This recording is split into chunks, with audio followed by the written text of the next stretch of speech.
No justice. No peace. No racist. Police. No racist. Police. No justice. No peace. No justice. No peace. No racist. Police. I said no racist. Police. We don't want it anymore. You can go the other way, my brother. We don't as well that are not supposed to be out at this hour as well. So especially in the space of these protesters. And another thing that we mentioned too is that, you know, with mass crowds like this, if you're driving and you're in that area, or if you're even a protester protesting your voice, and you know, somebody could get nervous in that area and hit the accelerator instead of the brake and, you know, make a mistake. And so it's just overall very dangerous. And as night is here as well, it's never a good thing. We woke up today, saw so many fires and looting on Melrose and Fairfax. And, you know, waking up today knowing and seeing that, it was like a war zone in a weird way. It was really unfortunate to see. All right, we're going to take you back to Long Beach now. And again, we're not quite sure this location, but we know there's a lot of looting going on between 4th and 6th Street on Long Beach Boulevard. This might actually be the backside of maybe one of those businesses or stores. Actually, this might be a CVS pharmacy. Man, that's what it looks like. Again, cars waiting. Yeah. For people to go in and do whatever they're doing in there, and then to come out and essentially have, you know, a getaway car. It looks like they're kind of wanting to move a little quicker here. Maybe they've gotten word that, well, no, now they're going back in. So sometimes you'll see them in there and then they hear that the cops are coming and they'll all disperse and run out of the way. But there are no police officers in sight here. And as you mentioned, this is a drugstore. Yeah, it is. And this is in Long Beach. We've been seeing protests in Long Beach for hours now. Earlier it was pretty mellow, but a pretty large crowd. I don't think they were expecting such a large crowd. I think they knew that there would be protests. I remember we were over at Live around 6 o'clock, and it was fairly large but peaceful.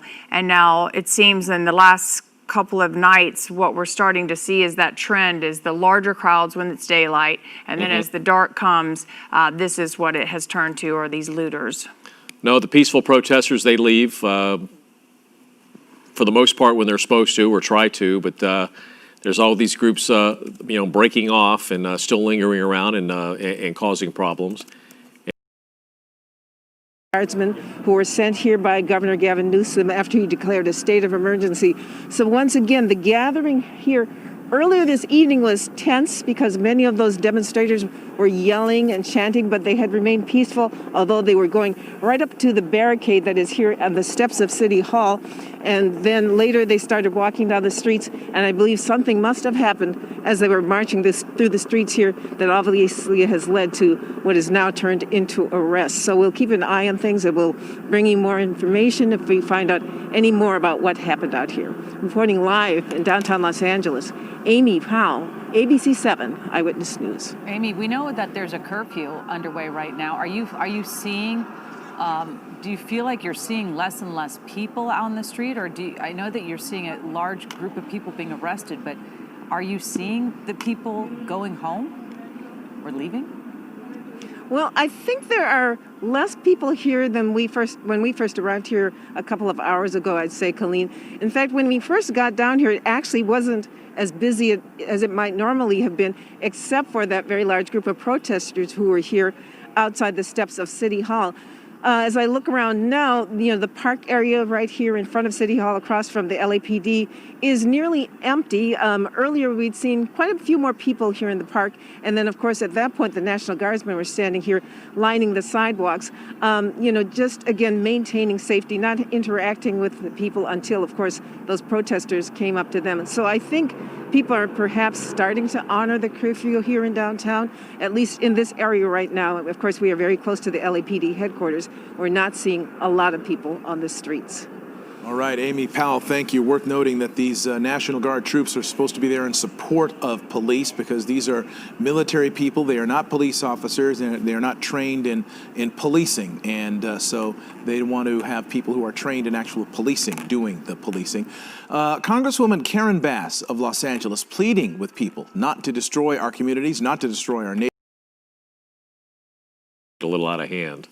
Looking at LAPD's headquarters Twitter page, they were saying that estimated over 400 arrests on Saturday night. The numbers for tonight obviously have not come through, but close to 400 arrests were made on Saturday, related obviously to these protests. The charges include burglary, looting, vandalism, failure to disperse, felon in possession of a gun, and numerous curfew violations. And then also 5 Los Angeles police officers were injured throughout the protest on Saturday.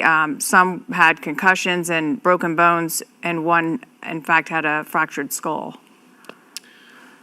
All right, let's break away from this for just a second. There was also a demonstration down in Orange County today. We're going to take a look at some video from Huntington Beach.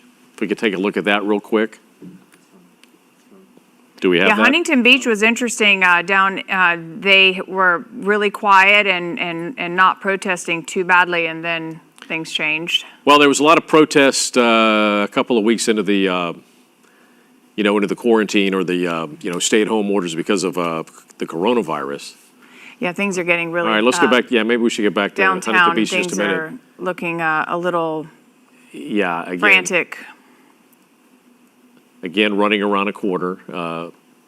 Some respects a little spread out, but that's a large group of people, and that has to be police vehicles that are behind them, I would think.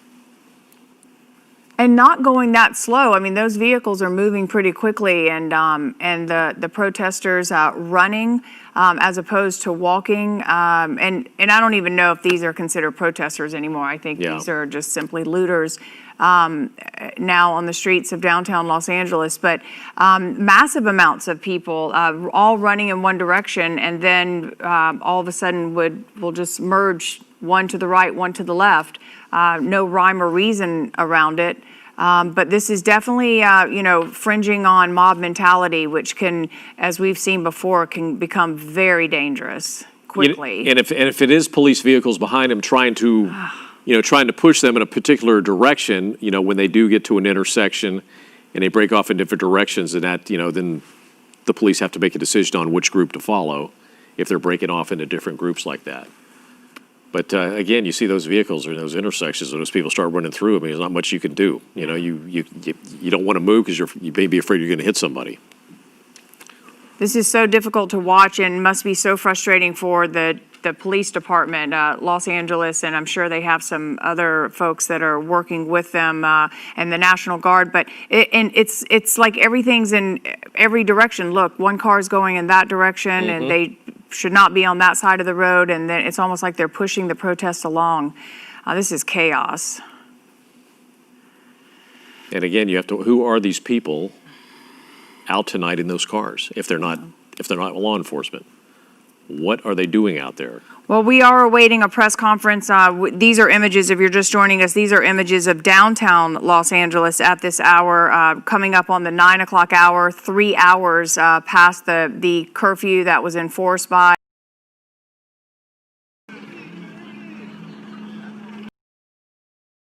in Long Beach, but also at the same time, there's another press conference going on in Santa Monica. So a lot of coordination here of city leaders, including chief of police and mayors, coming together to try and keep their city safe. Santa Monica officials spoke today and quoting them saying today was a devastating day for our city.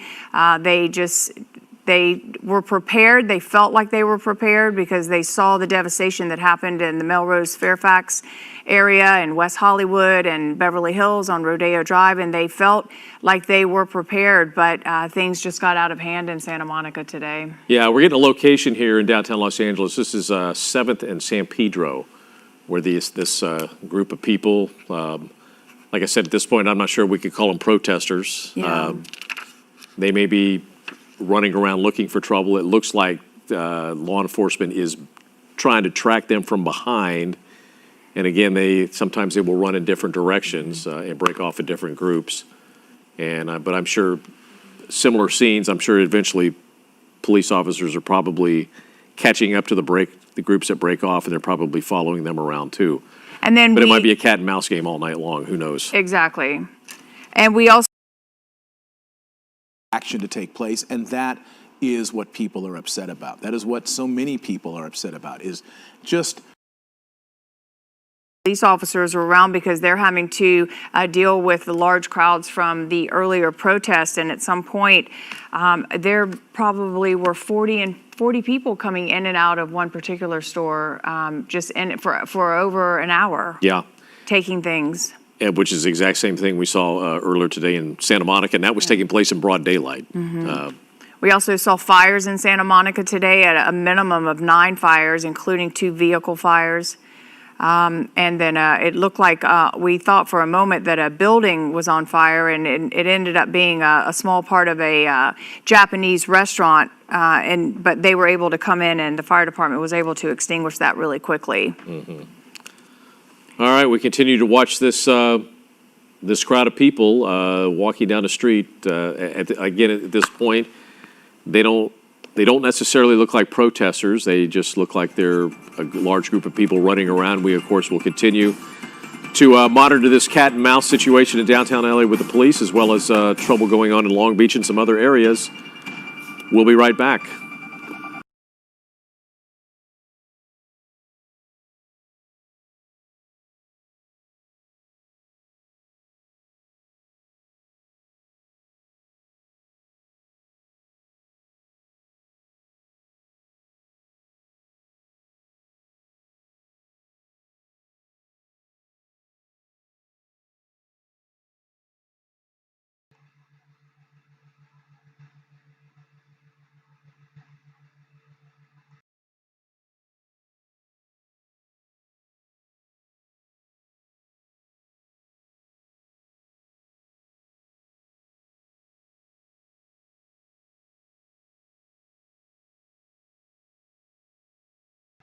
All right, I'm in. I'm tuned in.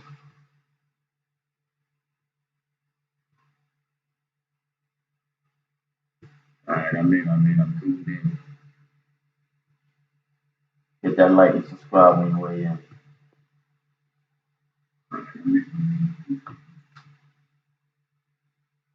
Hit that like and subscribe. Part of my mind. Hit that like and subscribe. Part of my mind.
that like, subscribe to the channel.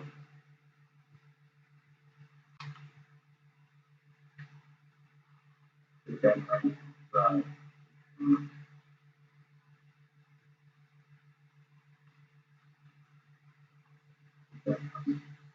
Yo, part of my mic, this shit sound like a piece of shit, but I'm doing the best. Yo, part of my mic, piece of shit, but I'm doing the best. Yo,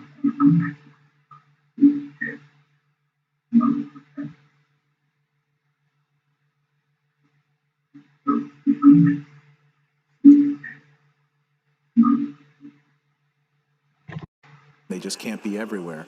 They're looting these opioids they're not, as she pointed out, it's not money, but it's opioids or whatever that the pharmacy would keep in a safe like that. It's just as good as money for people who are intent on selling that stuff. I learned something about these sneakers yesterday, that Top Flight what was it? One store on La Brea that was looted yesterday, and like people are stealing shoes out of there, and there's a whole market where they're for this kind of high-end sneakers that are worth thousands of dollars. Yes, And, absolutely. yeah, so it seems as though people know what to hit and where to go. They're hitting jewelry stores. They're hitting pharmacies. It really is striking what we're seeing. It seems more surgical than what I've seen in the past. Well, yes, I think it is very much targeted. But then every now and then you see people just running with flowers in their hand. You're just thinking, you took flowers. So I feel like just anything one can get their hands on, they're just going to take. It's just no rhyme or reason to some just taking merchandise. But I just feel for the store owners and the businesses. This particular helicopter, so we're not able to say exactly where these protesters are at this hour, but as I mentioned, they were at Los Angeles and 8th at one point and 7th in San Pedro, but it's really hard. Even if we knew where they were, it'd be very hard to keep up with them because a lot of them are running and then dispersing in different directions. Yeah, we just got a location. This is 3rd and Main, so if you're familiar with the downtown area, that's kind of where the activity we're looking at right now, though. Right, this angle right now is a little. Oh, there you go. Now we got a light on them. Yeah, it looked like it was just an empty street, but once you get the light from the chopper down on them, you can see there's quite a few people walking up the street there. And I feel like and it may just be me, but I feel like they're moving pretty quickly as well. It's not like they're doing like the slow stroll protest. It's No. They are moving quickly and in every direction. Well. Like I said, they may be, roaming the streets looking for an opportunity to commit a crime, or they could just, Or just agitate. or just try to agitate people. Yeah. And the police officers. And the vehicles, if the plan is for them to loot some store, then the vehicles might be part of it that we see on the street. But police are close by. And that may be why we haven't really seen any of that activity actually happening. All right, so we were awaiting a press conference. We are hoping to listen in on Long Beach, but we think Santa Monica may pop up. They're having their press conferences at the same time at 9 o'clock. Are we ready to take the Santa Monica one? Okay, so this is Santa Monica officials. Let's listen in.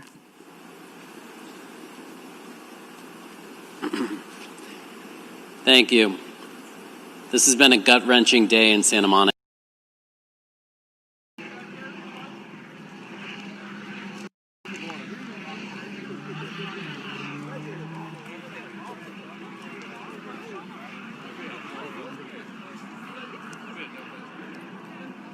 can see now that there is a column of hundreds back together again. Send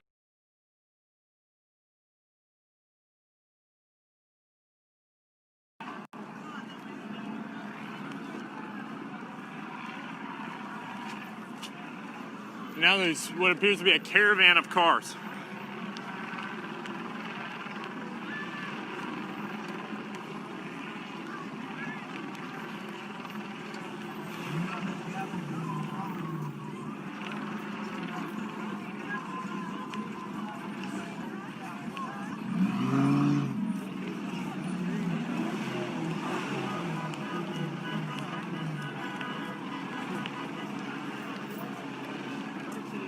marching north here.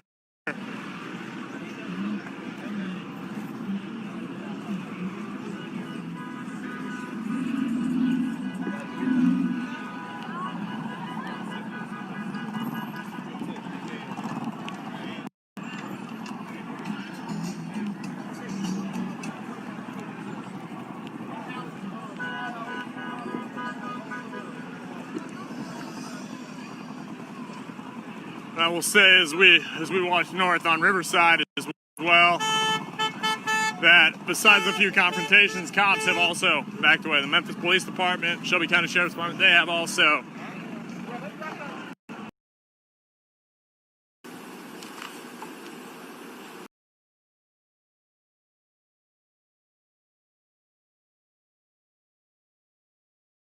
Police Chief Cynthia Renaud for an update from our Santa Monica Police Department.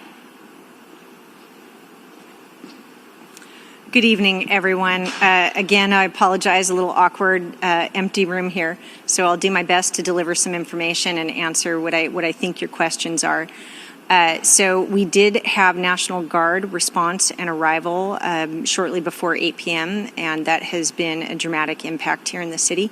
They are securing the areas that we have already secured and taken care of, which is allowing us to move our officers and our mutual aid assets into the remaining parts of the city and take care of some smaller crowds that are gathering there. We're working our way through this problem. As I said, we've made hundreds of arrests for both curfew and for criminal activity. Our curfew is in place. Please stay home, stay safe. And for those of you that are in Santa Monica, please know that the curfew is in place. And if you do not leave, then you will be arrested. We'll continue to work this problem, as I said, and also begin immediately to render aid and support to our businesses, and especially our businesses in the downtown area. We have assets in place.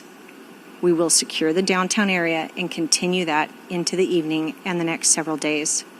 Thank you all very much for your participation in this, your commitment to watching. I received several well wishes via text from community members and thanks for the job that our officers and other officers are doing there. I appreciate that.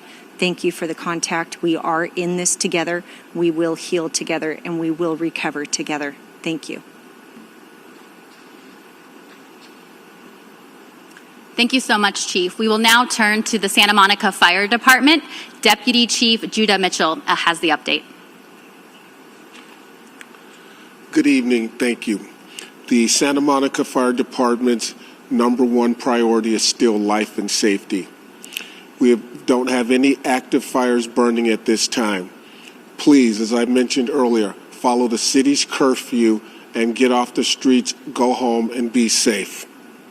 We're working with PD from multiple cities, fire departments from multiple cities, LAFD, Santa Monica PD, LA PD, and Culver City have been there, Beverly Hills as well. Please refrain from calling 911. It will overburden the system. Since noon today, Santa Monica All right, let's go to Long Beach. The mayor of Long Beach is speaking right you're now seeing about across the the unrest city. there. Let's listen in. Our mom and pop small businesses. People need to focus on what's important, and it's keeping everyone safe tonight. I want to let everybody know that earlier today, we have been working all day, not just with other agencies, but as also the state, to ensure the safety of our community. I had a conversation earlier today with Governor Newsom. The National Guard has been deployed and they are on their way to the city of Long Beach. And we have gone through the process, which happened earlier, of asking for the Guard's support. The Guard, as you know, has a statewide mission. And it's not only in Long Beach where they are currently doing their work. We also not only have our entire Long Beach Police Department and our fire department out trying to take care of the city, but also have other agencies and other policing agencies here as well assisting us. And to all of them tonight, we say thank you, and please also stay safe. It's important for folks to know that right now people need to take care of each other. And we have a lot of important information to share with you this evening. I want to begin by asking our city manager to say a few words, and also then our Chief of Police, Robert Luna. Tom Modica, thank you. Thank you, Mr. Mayor. So this afternoon, under the power of the city charter as city manager, I declared an emergency, and we have also instituted an emergency curfew as of 8 p.m. tonight, and that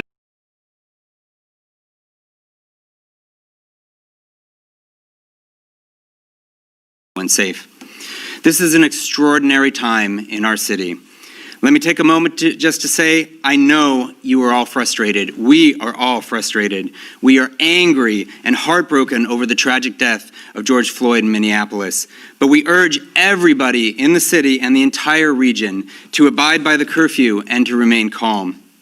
We do know, as the mayor mentioned, that most people who assembled in Long Beach today did so peacefully and were airing their grievances in their First Amendment right, and we thank you for that. So while our Long Beach community is known for its willingness to support each other, especially during this challenging times, we challenge you to do exactly that. We've been through very tough times in the past. We will get through this one as well. Let's work together and make Long Beach safer for everyone. And so we have all of our emergency systems deployed. We have everyone out there working. City crews are together, working as hard as we possibly can, but it is an incredibly tough situation. I'd like to bring up our police chief, Robert Luna, to talk through what is going on out there and the process as well for asking for assistance, which we have been doing since earlier today. Thank you. Thank you, Mayor, Mr. City Manager. Today's a sad day here in our city. To see what's occurring around us, it is heartbreaking. But I want to tell everybody that lives in the city that we have an extensive amount of police officers out in our community, and we are bouncing around from call to call.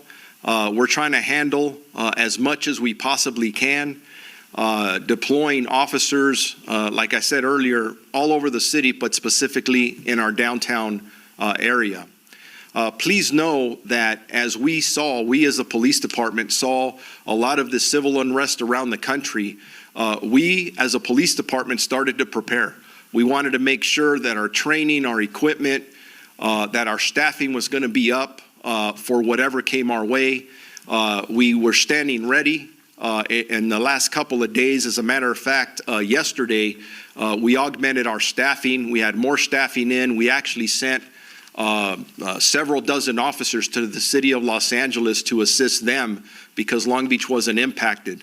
But tonight, we were impacted. Typically on a Sunday, we have our normal staffing. And because we had a scheduled protest at our police station tonight, we actually quadrupled the number of officers in the city, specifically around the downtown area. As the mayor stated earlier, we had several thousand protesters that showed up to the front of the police station and then marched around the downtown area. As they marched, they were joined by hundreds and then eventually became thousands of other people. Within that hour, our officers, our command staff that was running this event, made a decision to contact the Emergency Operations Bureau from LA County Sheriffs, and we immediately asked for mutual aid. What that basically means is that we summons police officers from around the county, the region, and the state. Immediately, we were sent several dozen officers to us, and right away we ended up asking for more officers.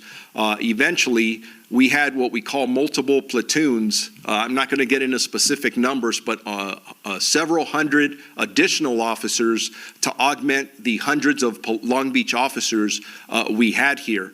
As the protests grew, and they grew violent, unfortunately, we continue to make requests for resources. Once the county said the resources were expended, that's when the National Guard was requested. That request went in here in the last hour, and we were advised that the National Guard is en route to Long Beach to assist the Long Beach Police Department and all the other officers who are currently assisting us. And as I talk about these other officers, these are officers that are coming from different communities, so I really want to reach out and say thank you for helping our city. You've really helped us a lot. I know we're seeing some very disturbing images on TV, and to be honest with you, I hope they disturb you. They're very much disturbing us. We've gotten inquiries from the media. How could you let this looting occur? It's irritating to watch people go into stores and basically break into them and steal the items. Yes, steal. They're not theirs. There's no reason to do this. And this is what's sad. When we planned for this protest today, we planned for a large group of protesters to come here and express their First Amendment rights and express their anger in a positive way with the loss of life with George Floyd. I've written about this earlier. I'm upset about it. And here's the sad part. Every police officer at the Long Beach Police Department that I've spoken to is also very upset about the way that George Floyd died. And we're out here trying to facilitate a peaceful protest, and I'm going to say about 80% of the people are doing the right thing. Blocking the streets, signs, yelling, that's okay. What's not okay is you had individuals who came into the group and started to vandalize vehicles, throw items at police officers, and they're the ones who started breaking away, went down into our Pike area and started to break windows and start looting stores. Ladies and gentlemen, that is not the way you make a point. How does that, how do we celebrate the life of George Floyd or even talk about his tragic death when you have people committing crimes? That's not what we're going to tolerate. And as the evening goes on, we are going to get control of our streets. People are going to go to jail. We're going to enforce this curfew that'll go on until this event is over. And we will bring peace back to Long Beach. I promise you that. And with that, I'm going to turn it over to my partner, the fire chief. Thank you.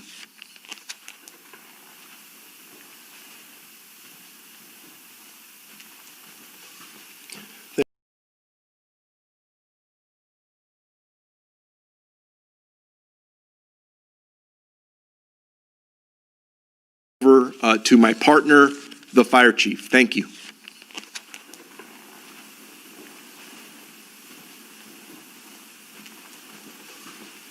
Thank you, Chief, Mr. Mayor, Mr. City Manager. I just wanted to take a moment to let you know exactly what we're doing in the fire department. We received a number of questions about how we prepare for something like this. And first and foremost, I can tell you that the tragic incident that occurred in Minneapolis many days ago has affected us all adversely, and as it affected our city, obviously, and it's still going on around us. What I want to portray to you is the pride that I have in the men and women of the Long Beach Fire Department and the police department and everybody that's here that's responding to the city's needs. They are coming here of their own volition. They haven't hesitated, they haven't faltered, and regardless of what's going on around them, they are responding and they're here for you. As soon as the incident occurred in Minneapolis, we start to make our observations and try to become aware of exactly what's going on. And I can tell you, I've been in close discussions with the police chief, the city manager, and getting prepared for just this type of situation. We've had our command staffs together. We've been working very collaboratively together throughout the procedure. And in fact, we are over at headquarters right now working together as we speak. Along the same lines with Chief Luna, I can tell you that mutual aid has come to our assistance again today. Unfortunately for us, we have wildfires that occur each and every year throughout the year, and so we are well versed in using mutual aid. At a certain point this evening, we began to get overwhelmed with the amount of incidents that we had coming in. We reached out to the region. They sent us a strike team from LA County. That strike team is still working with us downtown. They'll be with us here tonight. until the situation alleviates itself and they can respond back into their own district. But for now, extremely thankful not only to the LA County Fire Department, but to everybody else that has reached out to us to offer their assistance.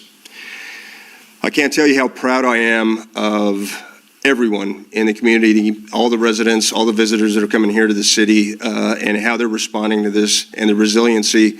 I know that we will get through this.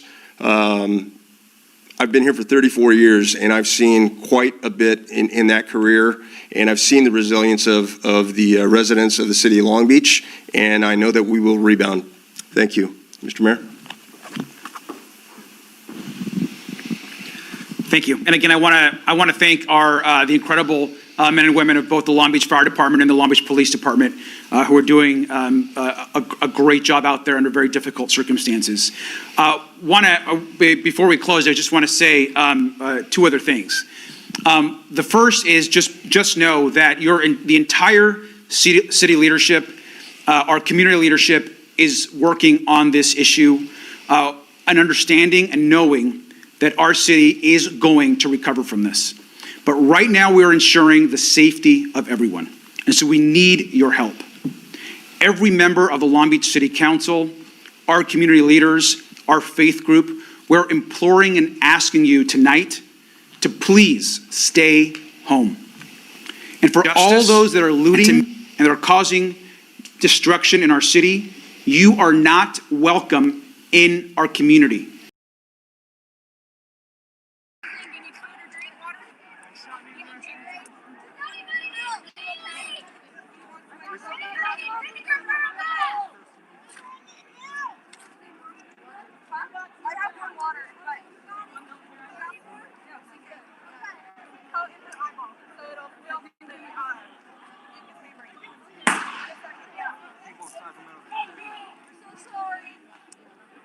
Here, wash your face with water when it stops burning, okay? And then anybody need water? Your eyes with water on. I'm in front of the meeting. Where you at? Use my message today. I don't have to. I forgot to put that key. I thought she said over your eyes. What happened back there? I'm with the bee. What did it?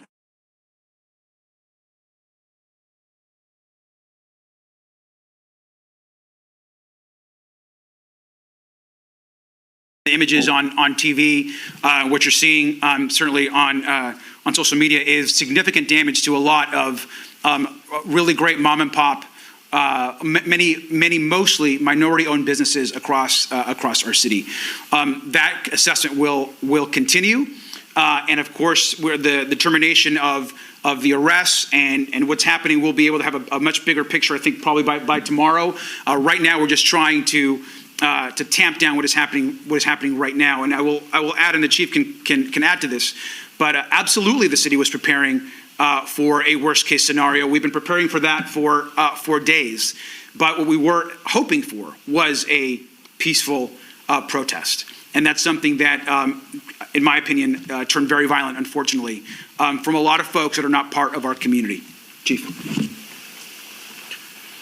Yeah, to answer the first question in regards to the number of locations that have been impacted, on the drive here, I know there's been at least 7 or 8 different locations that had been looted.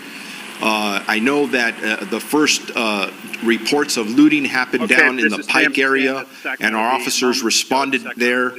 There was massive amounts of tear gas. On 10th and L Streets, right near the Capitol. There was a large crowd that had been gathered on the north side of the Capitol and had been protesting. There was another side on the east side, another group on the east side. Some of them split off from the protest and ran down K Street as though they were heading to the Golden One Center. But along the way, several stopped and tried to break a window at a Subway shop without success. So instead they broke the window next door at a fish and chicken restaurant. They smashed out the window door, ran inside one by one, and ran out carrying various items. One thing looked like it might have been a cash box. And then they ran off down an alley and then back to L Street. And for some reason, a squad of about 20 or 30 police cars roared down 10th Street, heading against the flow of traffic, and took a line right here, made a line right here, and then just fired tear gas up into the air over the crowd. It scattered the crowd immediately. I got hit with it. It was all over the place. Now that looks like they're marching forward. The flashbangs are going off. It looks like there's more tear gas. You're gonna have to go that way. All the way up.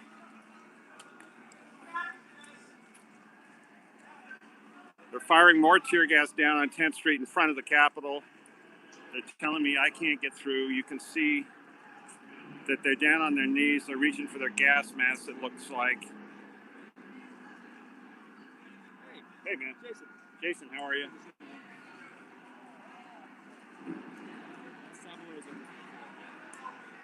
I heard. I just got hit with this stuff.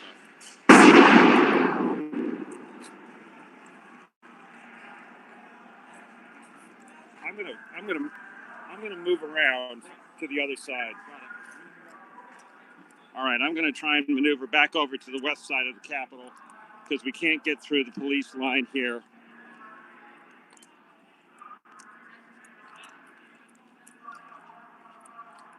All these years of reporting, I can tell you that's the first time I've been hit with tear gas. So I need to scoot down to Sally and see what's going on. Over at 12th Street and K, the Sacramento police had already formed a line between the protesters and where the Hyatt and Crest Theater and IMAX are, and made it plain nobody was getting through that way. They were preparing for being littered with bottles. But once the looting of the one store began, the cars just appeared out of nowhere. Most of the protesters appeared to have gone over to Cesar Chavez Park, but there was still a fair number. In fact, they came down this alley to get back to L Street, and they were screaming, "We got to get the hell out of here. We got to run." There you see a group of them.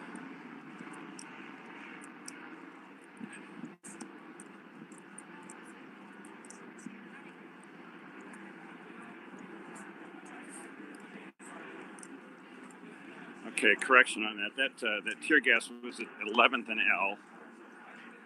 A little turned around in the darkness here.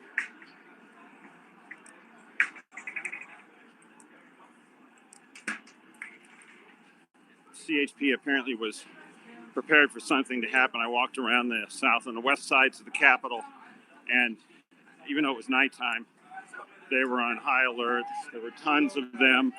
Don't go that way. They're gonna try. Hey, stop! Hey. They're telling people not to go up L Street.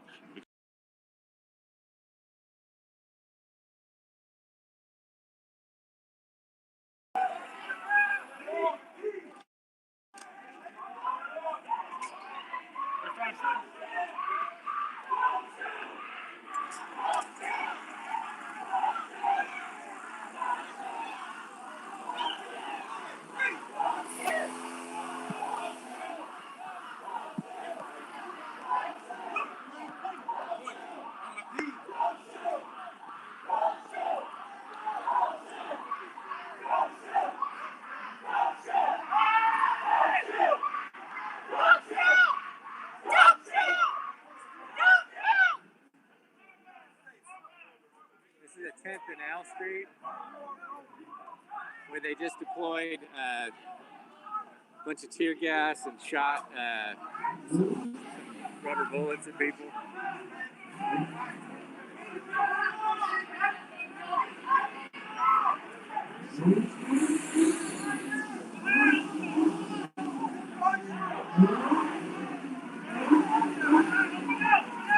This is kind of scary.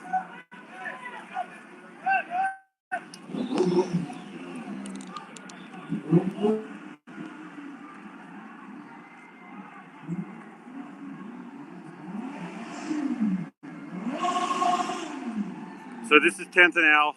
This is where they were setting off the tear gas. It made the protesters scatter. The CHP force back behind the fence is really heavy. You can see the lights glistening off their shields.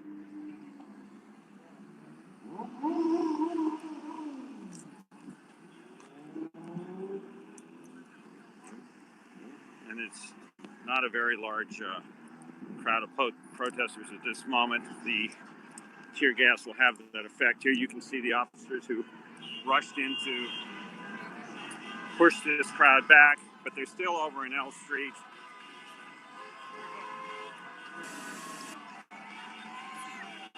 And they've picked up quite a few supporters in vehicles who not only helped them get onto Interstate 5, but you can see that there are two soldiers here positioned right out front. You can see them right here. One is positioned here, and another one. This is the north side of the Capitol.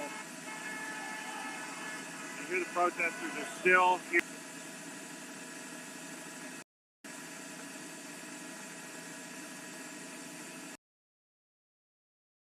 Out the area. As I said, they will be positioned in all kinds of locations. They're trying to strategically place them at locations to try to keep the areas clear. And they will be out here all night, throughout the day tomorrow for some time. You heard Long Beach, though, just saying they will soon. This did come a few minutes after a restaurant on K Street was looted. I saw a man kick in the glass door, and then some others followed him in one by one. There were 4 or 5 of them. They each ran out with something and ran off. Looked like one of them might have gotten a cash box.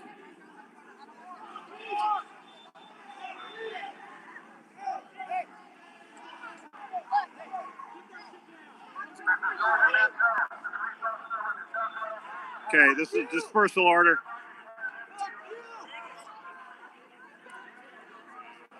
This is when they generally mean business that they're going to move them. They're ordering them to disperse.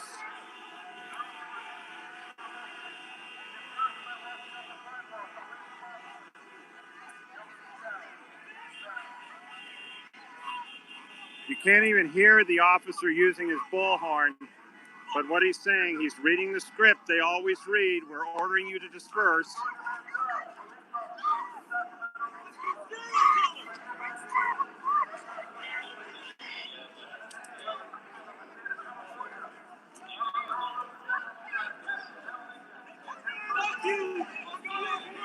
So there's a standoff here at 10th and L, and I think the police are going to start to move. They've given that dispersal order a couple times.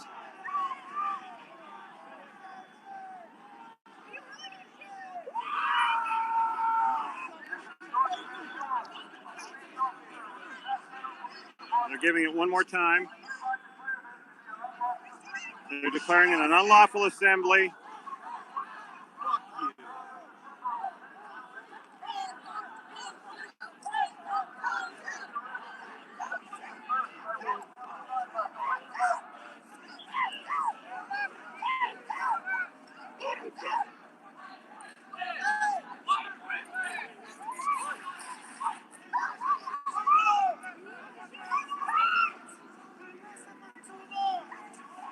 So we've seen flashbangs used today. We've seen tear gas. We've seen CHP using batons on some of the people who got onto Interstate 5 and some of the protesters here in front of the Capitol. And I think there's a good possibility we're going to see some more tear gas here in a minute.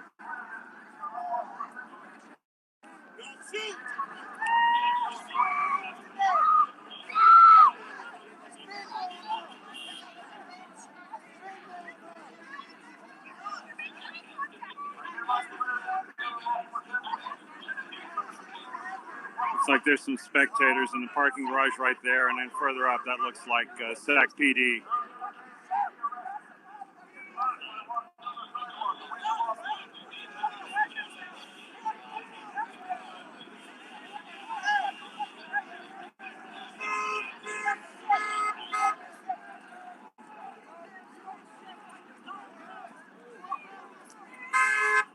They're letting the car get through from L Street.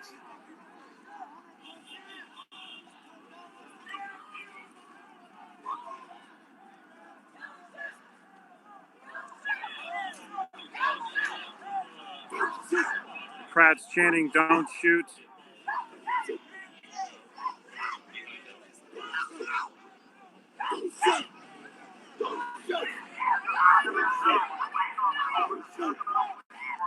He's issuing the dispersal order yet again, warning them that it's an illegal gathering.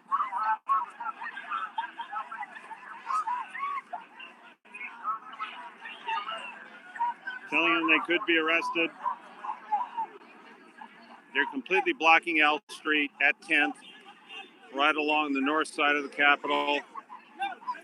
They're kind of boxed in. The police have them completely stopped at 10th. The CHP has got control of the Capitol grounds. There's hundreds of them lined up behind steel fencing, as they have been now for days.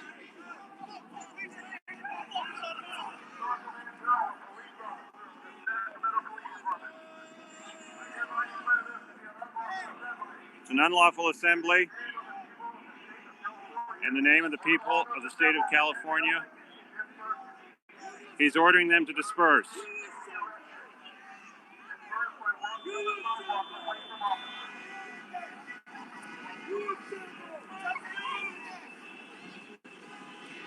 I think tear gas on L Street at this juncture is going to be a little difficult because there are cars still on it.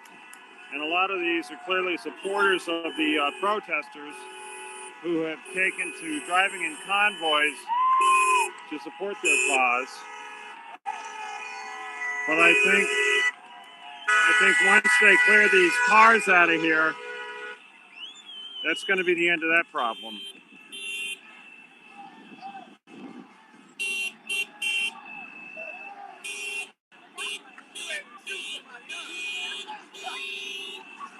Some of the protesters are standing with their hands up.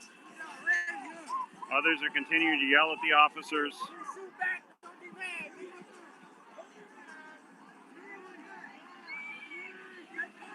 Now they're dropping to their knees with their hands up.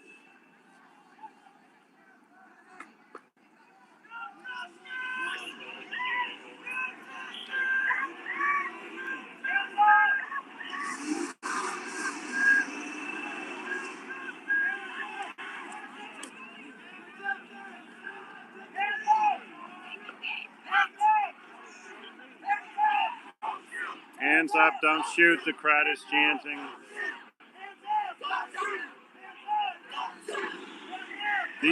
These officers in the front are not holding their batons. They're holding their rifles, their long guns. So if they're going to disperse them, it's not going to be with batons.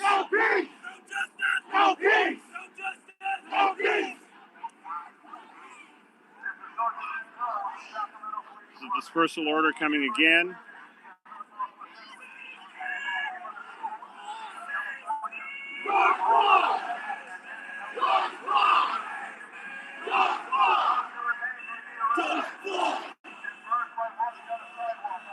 He's ordering them to walk on the sidewalk away from officers or face the possibility of arrest.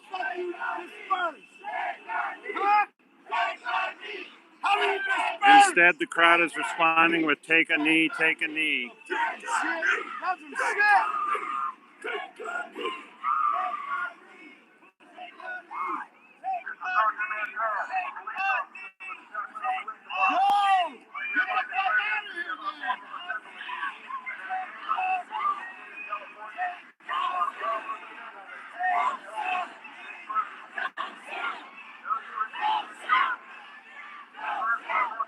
The officers originally formed a line on 10th Street, a little further up to the north, about a half block from L.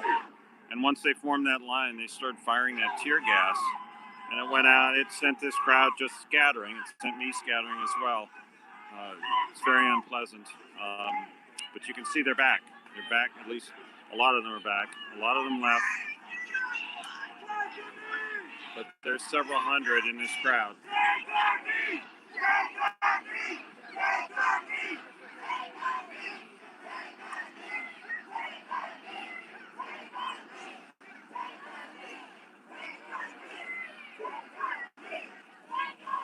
Picture's going to get wiggly for a second because I'm going to install a new battery so that if this happens, we can see it when it happens.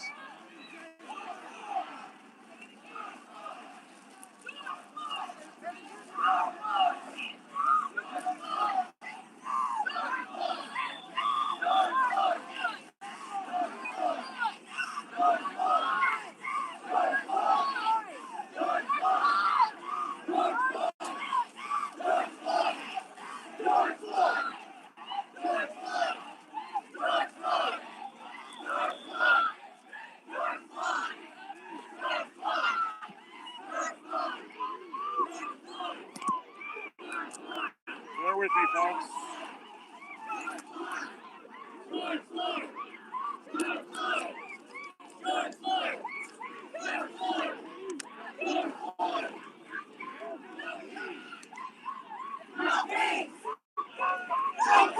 Okay, we're in business.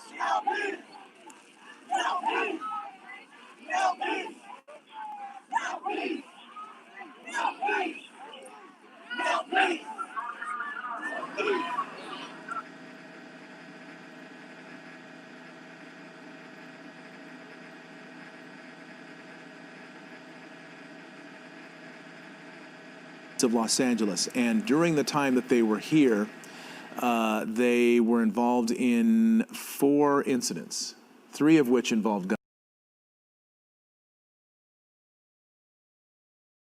20 rounds fired, 1 person was killed, another person was shot. Both people that drove at them and tried to engage them, and 1 person was firing at them. So there are bullets in their weapons. This is not just for show. But they are required to, of course, practice restraint. They're not supposed to be, they can't arrest people, and they are there in support of the police. Absolutely. Well, I think because so many people know what they are capable of doing and what they can do, I think that's why they're so imposing. And when you see them walking around in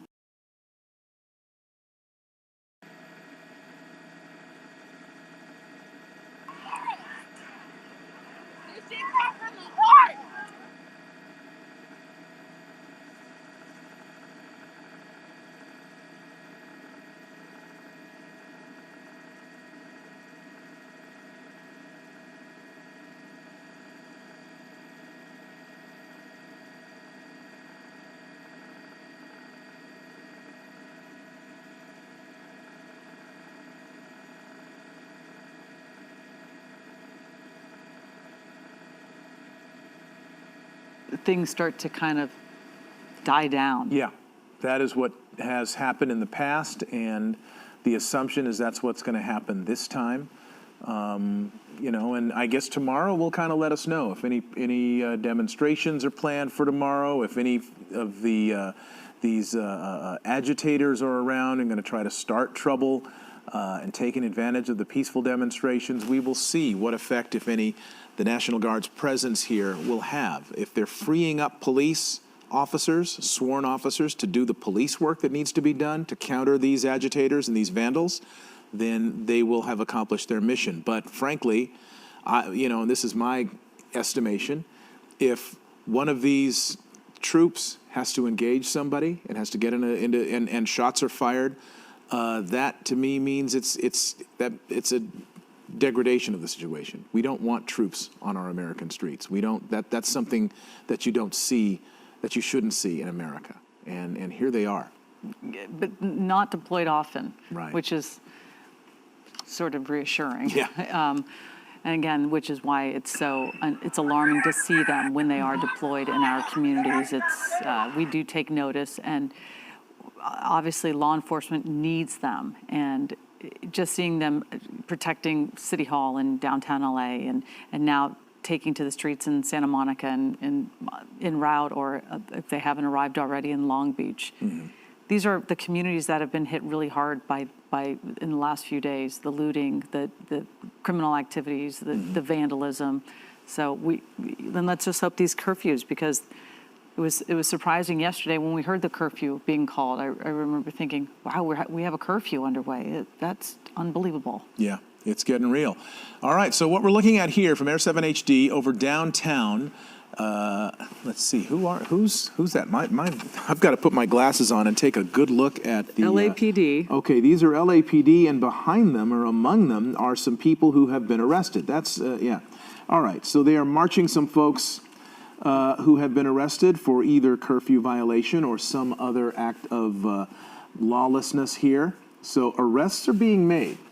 This is on North Los Angeles and East Temple Street. So, and they're walking down Temple. Thank you, Michael. LAPD has made upwards of 900 arrests as of earlier this evening. That was what we were told by somebody from another agency, actually. We know in the city of Santa Monica, they say they've made hundreds of arrests. They didn't say how many hundreds, but hundreds of people have been arrested. So if there are they actually, let's see where they're walking them. All right. Oh, this is right. Of course, Temple Street, Hall of Justice. Oh no, Temple and North LA Street. Right. Okay. So they're walking them into jail. And so there's an image. Something that we're going to watch and take whatever message from this that you think it implies. But yeah, there's some. Me scattered the crowd all the way down L and over to K Street. But by the time I got back here, this was what was here. Hundreds of protesters who've gathered again. Literally hundreds. So since then, the police have read numerous dispersal orders to the crowd, ordering them to leave on the sidewalk, telling them this is an illegal assembly and they face arrest if they don't comply. There's been 5 or 6 of those dispersal orders, and the question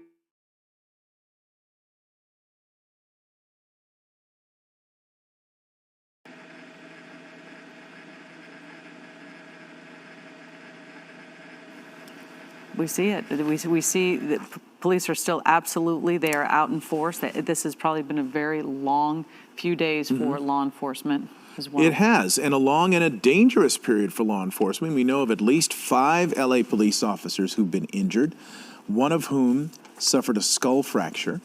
We don't know about other agencies and other departments, what sort of injuries they have suffered.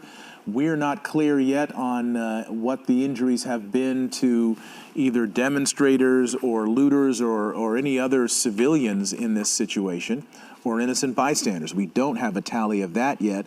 We don't have a tally as yet of the buildings that have been burned or the buildings that have been looted, but it is significant. And no direct tally of the number of police vehicles. They've been targeting police vehicles and setting them on fire, but you know, each one of those is worth about $100,000. Oh, yeah, and vandalizing them. And, you know, we did hear earlier from the Santa Monica police chief saying that these people are going to be prosecuted. I mean, I wonder how they're going to have to kind of go through, I'm sure, media footage to look at some of the license plates that have been used, because I do think they'll want to send a message. This is not the way to get your message out. Yeah. Well, in 1992, after that uprising, after that riot that occurred after the Rodney King verdict, in the months after that, there were detectives whose sole job was to go through all the news media footage and go through and look at license plates, look at faces, look at people. I think that, you know, I think that's a guy that I arrested for this, or this, you know, we're going to look and see if we can find this guy. And they made a number of arrests in the months after that. Using footage that had been broadcast over the air by the various television stations. And that was before HD. And all the cameras everywhere. Yep, we got HD now. We got cameras all over the place that are on the outskirts of every building. So every place that gets looted, they're going to be able to look through the video cameras that are there and try to find out, you know, who was in there. And so people are going to get arrested that think they've gotten away with it. There are people sitting at home right now maybe on a pile of shoes that they stole from the Van store, for example, in Santa Monica, and think they got away with it. You may not have. No, you're looking at City Hall right there. It's been protected. it's such a beautiful sight when you see it at night all lit up. Bathed in blue. Yes, always. It's just so gorgeous. And then is that the National Guard? National Guard vehicle passing. Well, in front of City Hall. were protecting it all day, standing there, sort of shoulder to shoulder, flanked, just protecting that building. It will be interesting when you're talking about the video. I think that's them. That's there, them, yeah. right there. Yeah. It will be interesting to see the video because we have so much more video now than we've ever had before. And Okay, we're back at 10th and L. The crowd's getting more agitated. They're getting closer to the officers. They're continuing dispersal orders to this crowd. Where you at? Where you at? Behind the gun, bro. Behind the baton in the bag, bro. You saw it. Where you finna run your runs with me? Take that shit off. Run your runs, blood. Let's hit that shit. Let's get it poppin'. What's up? Okay, then. Stay your ground. Stay where you at. Just run shit. What's up?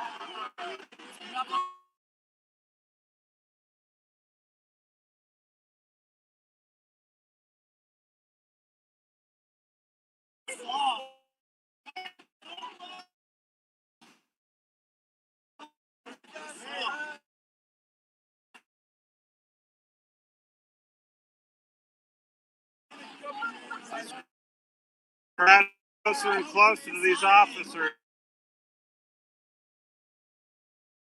And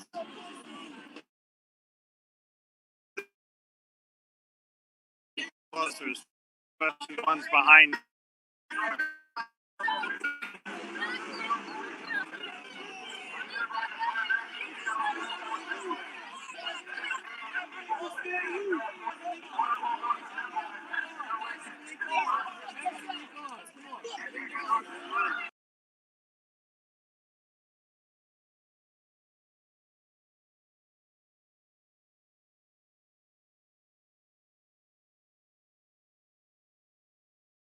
Fabulous crew up here spotted a whole bunch of black and whites in code 3 right behind this guy here. He's blowing through every red light and they are slowing down. They've lost a little bit of ground on him and I hope they can catch up.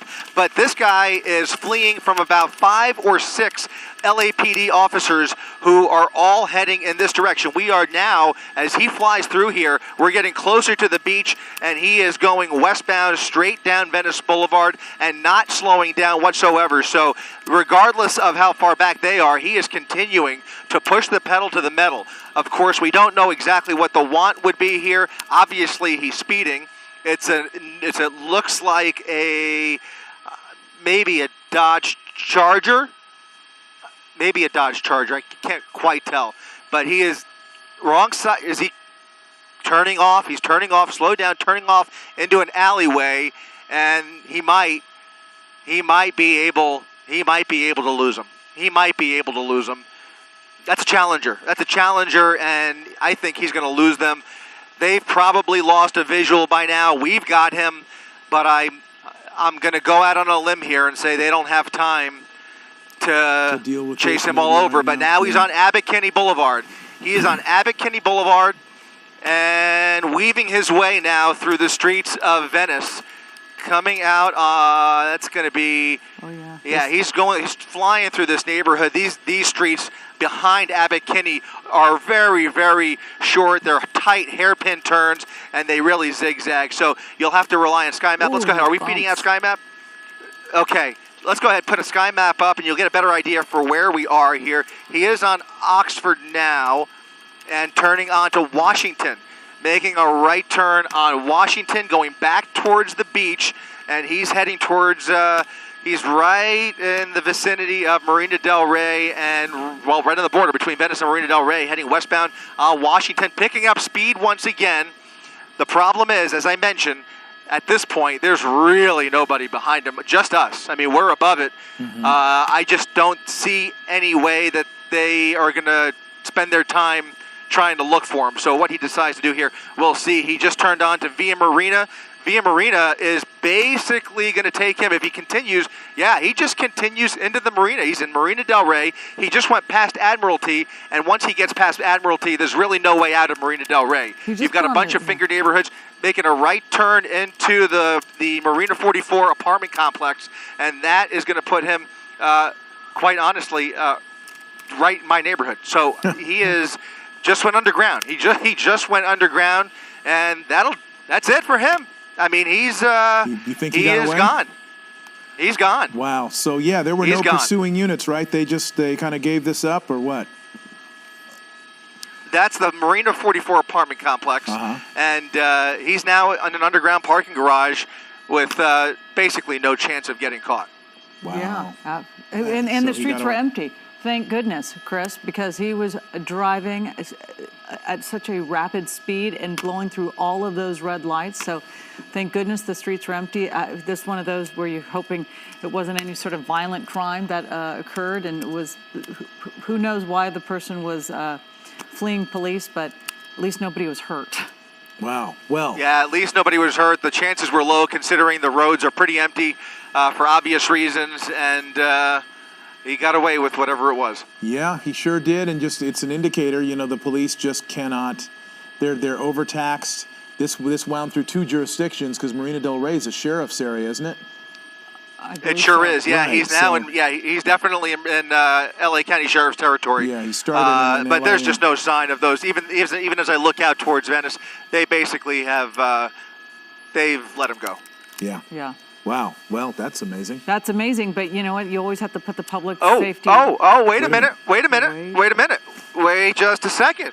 LAPD now has their helicopter over here, and my fabulous pilot Mitch has just conveyed the information to LAPD. There you see LAPD's searchlight over the Shores apartment complex next door. If he goes right across the street, that'll give him the right apartment complex at least. Unfortunately, though, he is underground. I wonder if maybe they will go ahead and communicate this, at the very least, to the security and that neighboring apartment complex there. That would, and of course, that apartment complex probably has security cameras. So if they can convey the information to that apartment complex security, maybe that's not over. We'll stay on top of it for you. I'll continue to keep an eye. You can see the helicopter circling here.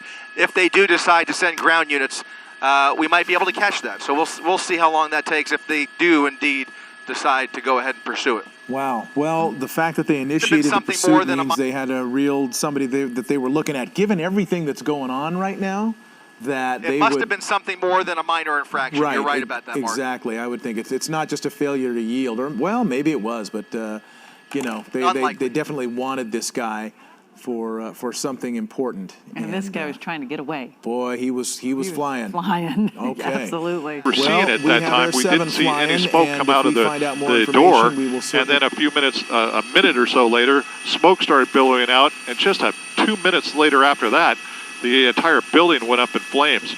The fire department, as you can see, is on scene right now. They're getting their hose out, but this is going to be a complete loss. It went to a complete loss in just minutes. It's astonishing how fast this store, again, the men's suit warehouse, went up in flames. Likewise, we got that palm tree out in front that's turning into a bit of a Roman candle out there, as they are wont to do. And you said other businesses are connected to this, so they're going to start trying to defensively try to protect things on either side?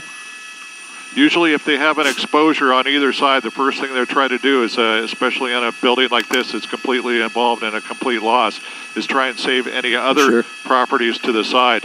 Now they're getting a hose stream right in the front here. Look at the amount of smoke that's coming off of this. That is the police air unit overhead.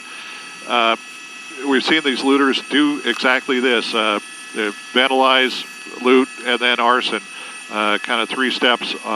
We've seen that over and over in the last couple of days here, and this is yet another loss for the community. That's by far the biggest fire we've seen all day, though. The chief was mentioning earlier, I think, that they'd had about half a dozen fires in the city, but this is by far the biggest we've seen tonight. Indeed it is. It is completely through the roof. Often we see the firefighters get up there and try and ventilate the roof to try and keep the temperature inside low. That just didn't happen. It blew the top off of this thing very quickly indeed. From our vantage point, we can't see the other sides of the structure to see what the other buildings nearby might be imperiled, but we're not going to be able to do it because of the volume of smoke, so we're just going to have to see what's going on from right here. This looks like they got more engines that are coming into the area right now. They put a little bit of the stream there. It looks like they're trying to hook up to fire hydrants right now to get some more water. We understand that those engines hold about 500 gallons of water before they can get to a hydrant, so they won't use much before they're out and needing more. You can see the hold on, we're trying to get these. Okay, it looks like we've got more police coming into the area as well. This just for force protection for the firefighters. They've got the area completely blocked off there, 7th and Pine, but no looters around here, and nothing else they could possibly do for this fire, for this business, except extinguish the flames.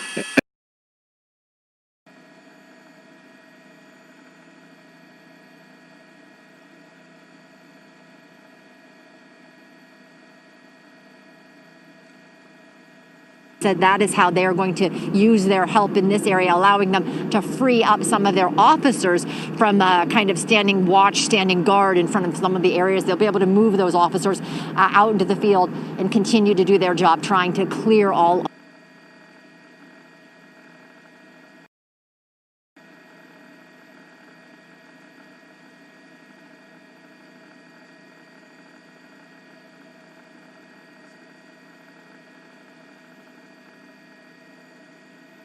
Been covering the civil unrest all day that's happening in LA County. Now it's spreading to other counties as well. And what you're seeing here is the biggest fire that we have seen throughout the day. We know in Santa Monica there were 9 fires that were set. None are still burning at this point. Santa Monica has seen theft unlike we've ever seen before. That was what the mayor had to say about that. And all of LA City and County is under a curfew until at least 5:30 or 6 a.m., depending on where you are in the morning, to be staying at home unless you have to go to and from work or you have some sort of emergency or are an emergency responder. It's just been a devastating day. And compared to last night, we watched this happen last night, it seems that it was a little worse last night.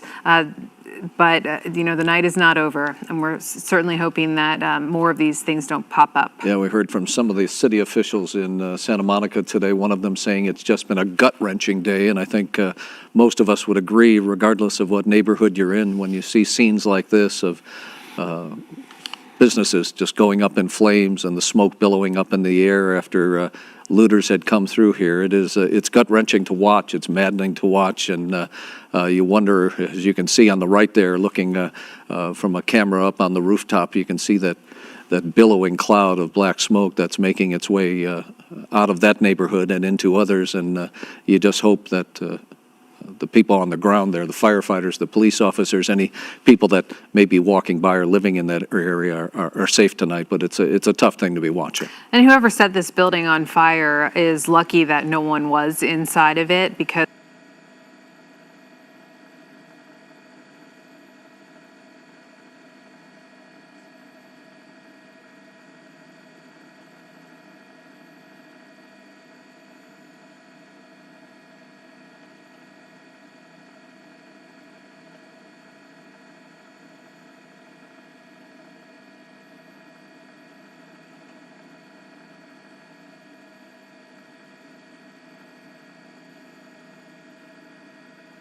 mayhem that ensued. And by the way, we should reiterate, at this point of the evening, in Santa Monica, there is no more protesting. The protests are long gone. There are no stragglers. The streets are empty.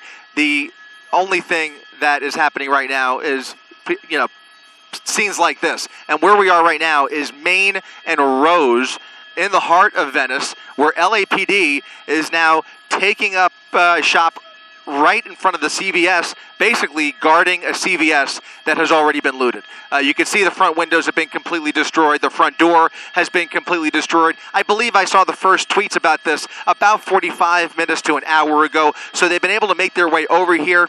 What this does, though, is prevents what we've been seeing over the course of the last 48 hours, where a store, a big box store or a pharmacy or whatever gets looted, and once the entrance is gone, it becomes a center for looting for hours on end until the place is completely empty. So instead of allowing that to happen, LAPD, with heavily armed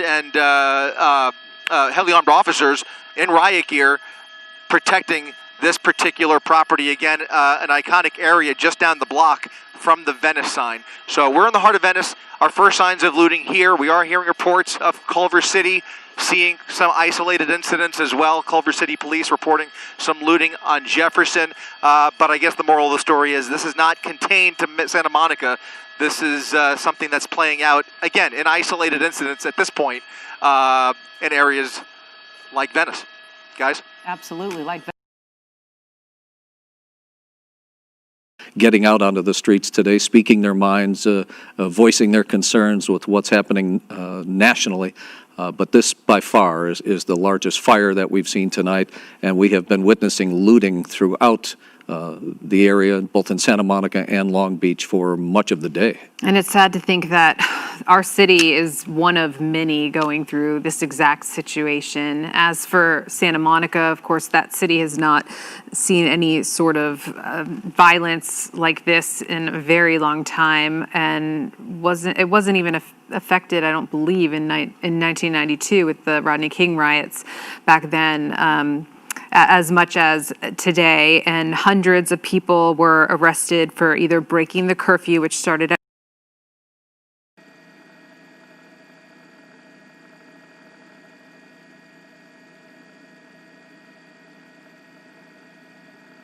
the men's suit outlet, and are they? Yeah, they're there. They're dealing with it as best they can, but you can see some pretty significant damage and a lot of smoke pouring out of that place. In fact, you can see. When you can see flame on the roof, that means flame has breached the roof from below, and that's never a good sign.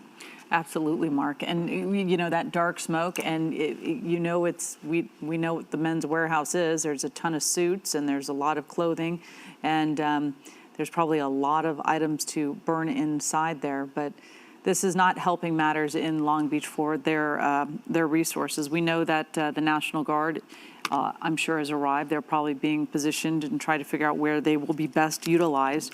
And of course, firefighters, they're just busy. Between the first responders, and it kind of redirects their attention to from many things that they're probably trying to stop people from causing any problems in the city. But again, you see this very, very active fire. You see a ton of smoke pouring out of those windows, and thank goodness the fire department is on the scene trying to get a handle on it. Yep, the men's suit outlet here on 7th and Pine Avenue in Long Beach. This is basically, I think this is downtown Long Beach. I'll have to look this up. I don't know Long Beach as well as I should.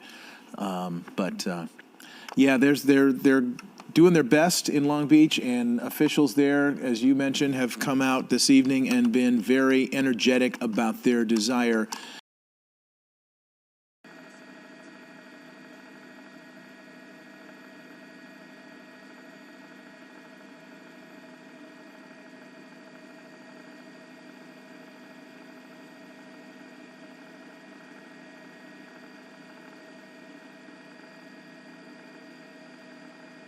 department squads and also squads of the police department moving from location to location here in Long Beach.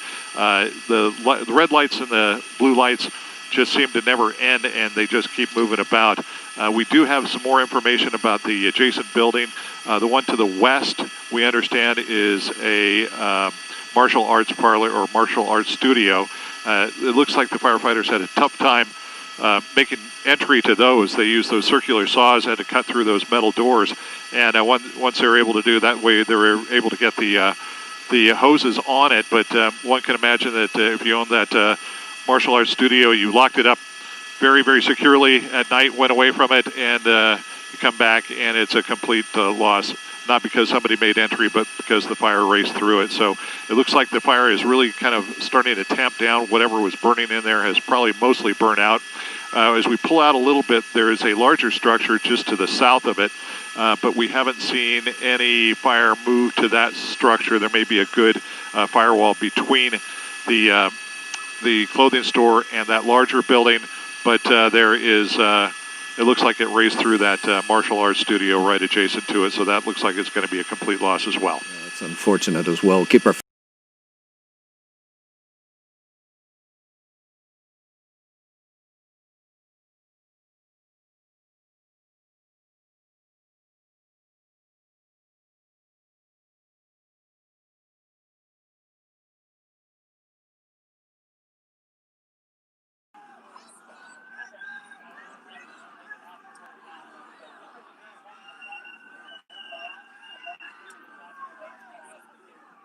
This is Sergeant Mantel, a police officer with the Sacramento Police Department. I hereby declare this to be Now an unlawful assembly. they've got officers coming in behind them. So this may be their effort to kennel them, which is to basically drive them into a smaller area and then just detain them. Disperse immediately by walking on the sidewalk away from officers. Where they could detain them is an excellent question, because the jail, I'm told, is not accepting anyone right now. And they certainly don't want a group that, you know, could bring the possibility of coronavirus, something like that, into this facility that's only had one case so far that we know of. This is Sergeant Mantel, a police officer with the Sacramento Police Department. I hereby declare this to be an unlawful assembly. In the name of the people of the state of California, order all those assembled at 10th and L. Lincoln to disperse immediately. If you do not disperse, you may be arrested and or subject to other less lethal munitions, chemical agents, or electronic devices. Disperse immediately by walking on the sidewalk away from officers. So this is Sacramento's effort to retake control of its streets.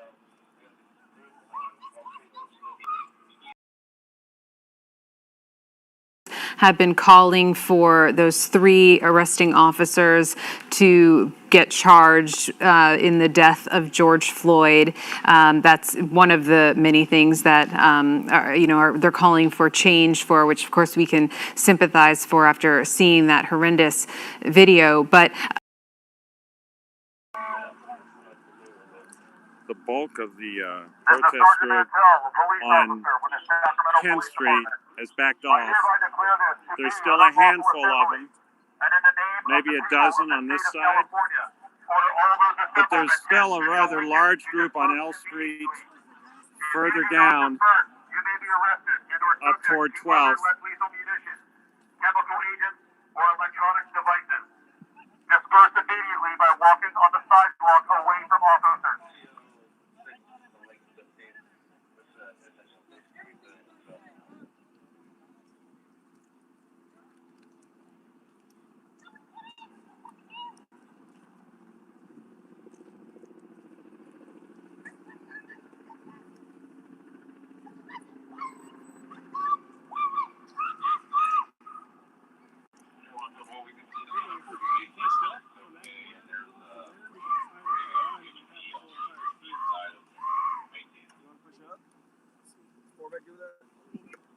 This is Sergeant Mantel, a police officer with the Sacramento Police Department.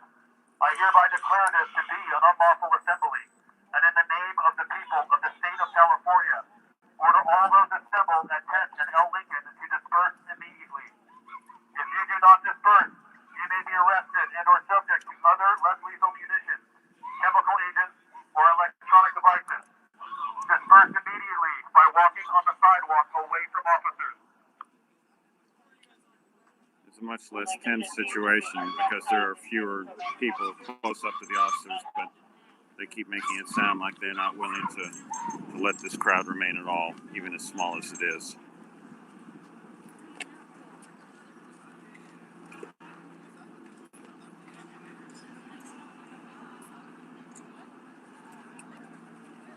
Roseville's going to form a double line behind you guys. And then Yeah, I'm shaking. We're going to leave 15 now.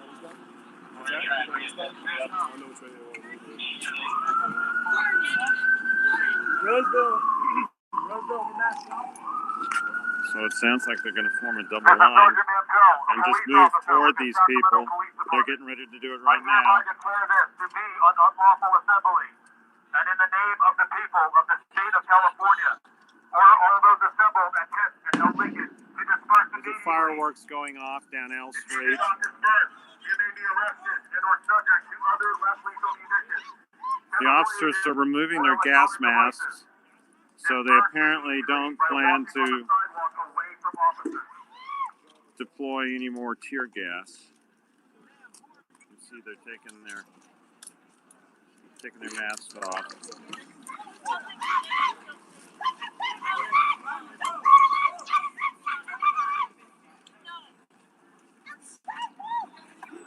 So if they're not going to use tear gas, I imagine it's going to be batons and or rubber bullets.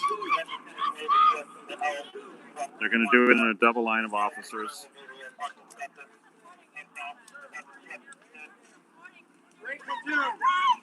We're going to stay here for now. This is Sergeant Mantell, a police officer with the Sacramento Police Department. I hereby declare this to be an unlawful assembly, and in the name of the people of the state of California, order all those assembled at 10th and L Lincoln to disperse immediately. If you do not disperse, you may be arrested and or subject to other less lethal munitions. Sounds like one of their units is going to stay in place here. I imagine that's to make sure nobody returns. The protesters on L Street have moved even farther back than they were before. They're out beyond 12th Street, it looks like.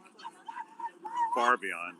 It looks like they've moved on. I don't know if they've given up for the night or if they've just decided to go elsewhere. That's the typical MO for these things. But there are so many officers around the city right now. It's hard to imagine where they could go without running into them. This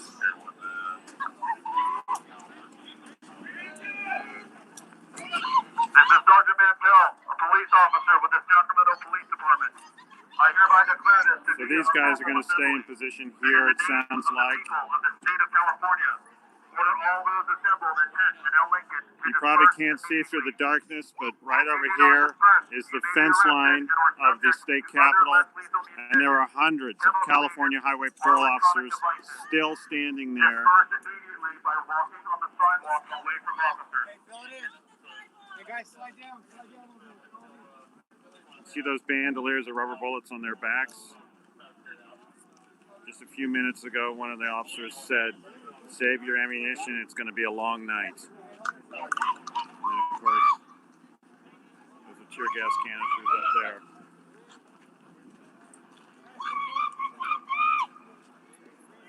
Green one! Green one!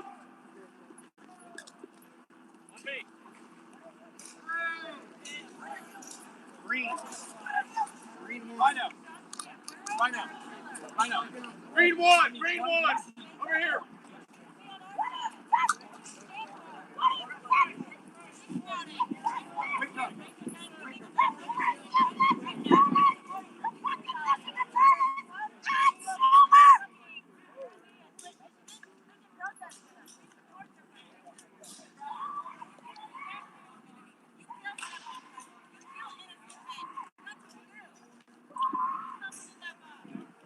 Well, they obviously don't think they need a lot for this operation because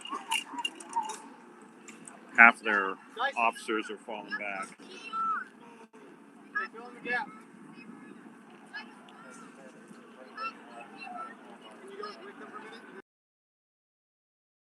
Jewelry and her old clothes. Corner of the building, and you can see there's volleys now of debris that people are shooting, and then flashbangs. Now it looks like we may have gas canisters now. The police are deploying something. Not quite clear what they are, but we're seeing a lot of debris. There's things getting thrown. We're going to pull back a little bit from here, but it is now all right. There's milk being spread around, so that is tear gas. I'm just going to stick this on. Give me a minute. I think it's pretty windy and it's all blowing that way, so I think we're clear for now, but they have now deployed tear gas. That had not happened at all today, Lawrence. It's been actually very peaceful today. There have been speeches. There have been people out here protesting, saying things like no justice, no peace. This just happened within the last 15 minutes. The protesters, somebody got over the fence. There was a fence that had been installed since yesterday. Somebody got over it, got to the other side, and encouraged the crowd to push those fences down, which they did. Then somebody got into the police station, and that's when the police emerged on the roof. They have now moved to ground level, and this is the worrisome part. They were on the roof moving into the crowd. The fence has been breached, and protesters are now getting closer and closer to the 3rd Precinct. Now, as Lawrence, you know, the 3rd Precinct here is where the 4 police officers were who were involved in the death of George Floyd on Monday. So this has been the center of attention at this point. Now, what we don't have is any police cars. We do not have National Guard vehicles here. We do have heavy smoke in that direction. Let's just take a look, Miguel. We've got a fire over there, fairly big fire, quite dense. Last night, this was all burning. This was the auto zone. There's a target behind me. There's a car on fire in the parking lot behind my photographer. But most of the attention is right here on the police station. We seem to have a lull in it right now, Lawrence, but it has been calm all day. I have to say, this was not what we were seeing all day. It was peaceful protest, and it has suddenly changed. Now, there are a lot of protesters here along the side behind my photographer who are not involved in what's going on over here, but you can see the hands up there if you look over there. A lot of people with their hands up moving toward the police. They are closing in. You can see this crowd moving. There's probably now 25 or 30 feet between the police and the protesters, and there is no barrier between them. So the one thing the Minneapolis police have not done today is gotten into direct conflict with protesters. That, I think, in the next few minutes is about to change.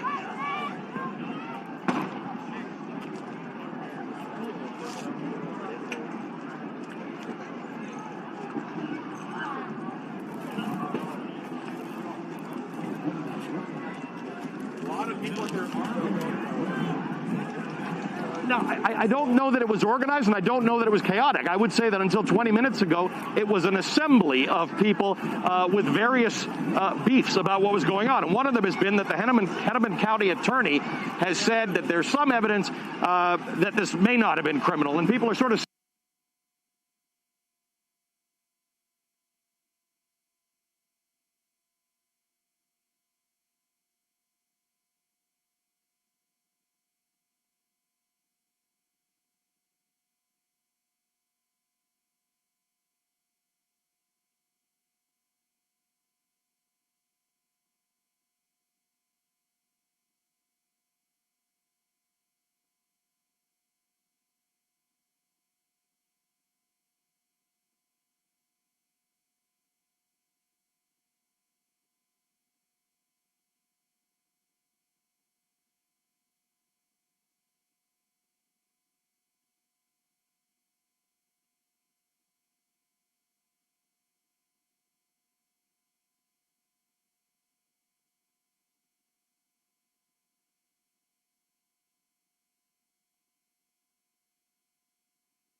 Into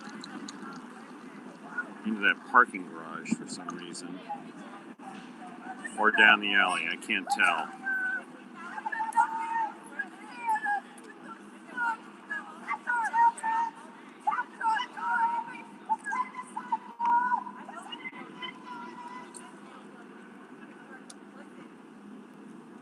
Yeah, I think they're moving down the alley.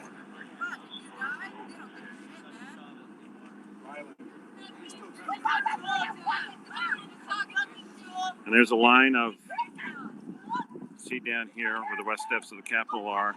That's where those fire engines and ambulances went to. We just saw them move down 9th Street a few minutes ago.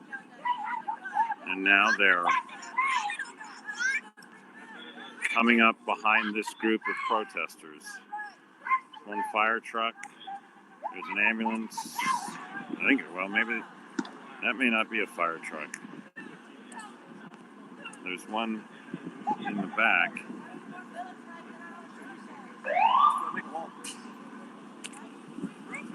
Coming through. Hi, I'm Chris.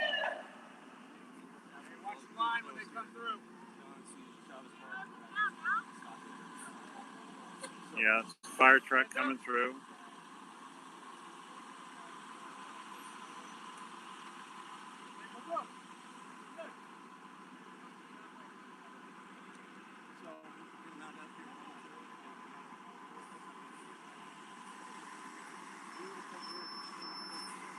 And it looks like he's heading up L Street in the wrong direction.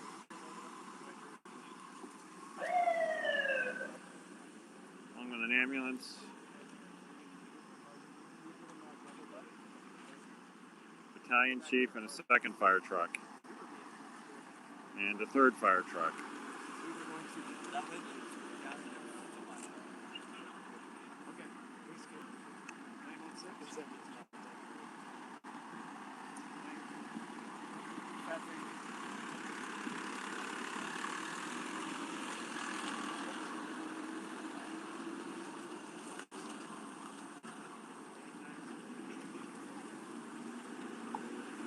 And a medic.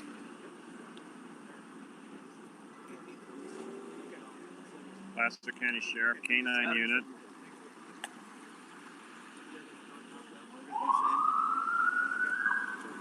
Another Placer County Sheriff's unit.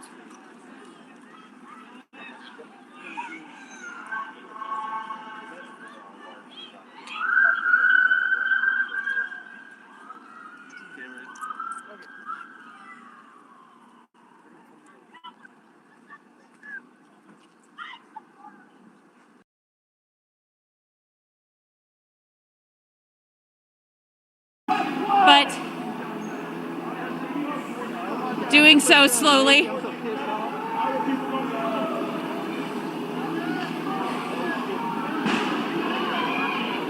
That sounded like a flashbang going off over there again. There's this very big line across 4th Avenue into Westlake Park of police officers pushing the crowd down 4th, getting them to disperse. They had allowed protesters to be on the streets for well over 5 hours after curfew, and now they've at their breaking point. It was peaceful. And having the crowds go home, saying that it's time to go. I have not seen any arrests in the past few minutes for curfew. Just a very, very adamant show of force by police to get protesters to disperse. And so now they're pushing us down Pike Street, pushing the crowd down Pike Street, seeing some shoving by some protesters.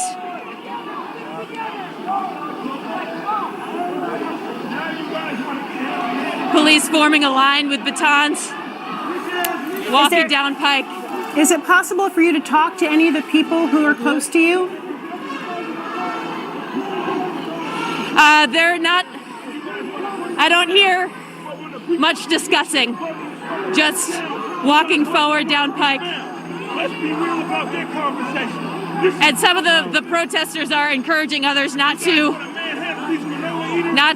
fight back against police, but just to listen. That's who you guys want to push around. But the people who tore this motherfucking city up. Again, I apologize for any profanity you may hear. Again, the police line swiftly moving down Pike Street. Hey, Vanessa, we want to mention that people see a man behind you. We've hired security for our crews because of safety issues, and so yes, that's the person that we see. We have a security guard with us. That's right.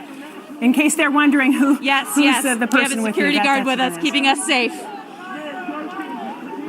Exactly. Yes, that's who we've hired to keep me and my photographer Michael safe. And we just saw a water bottle being thrown from the crowd towards police officers. Vanessa, I And have to ask the question. Down Pike Street. Vanessa, I have to ask the question. It's not like anybody parked their car here, so everyone's on foot. So I'm wondering what the police department's plan is, where they expect people to go as they're pushing them. It's hard to hear you. I'm sorry, Mark. Can you repeat that question? Yeah, Vanessa, I was just curious. I mean, it's not like... Folks around me chanting every day. Okay. I'm just curious. They're trying to push people out of the area, but where do they expect them to go if they don't have cars nearby? I mean, it's like... It's hard to understand what the plan is. So a lot of these streets are closed. A lot of these streets are closed to traffic. We were riding around here just a few hours ago, and there's a lot of barricades on streets, so it is very difficult to park a car here. So I guess the thought is pushing the crowd towards up Pike Street, and there's no public transport. That'll be it. I'm not really sure what the strategy is by police to push us up Pike Street. But just getting us out of Westlake, I guess that is the main goal. If you have the chance, I know you're moving and it's obviously pretty tense there, but anyone you can ask near you, I'm just very curious why people have chosen to stay. There are a variety of reasons, and probably universally for many of them, because they're protesting for the same cause, but I'd like to hear their thoughts if you are able to talk to anyone while you're on the move. Sure. Here, let me ask. Sir, my name is Vanessa with K.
By the Men's Warehouse, 70. Have any prescription?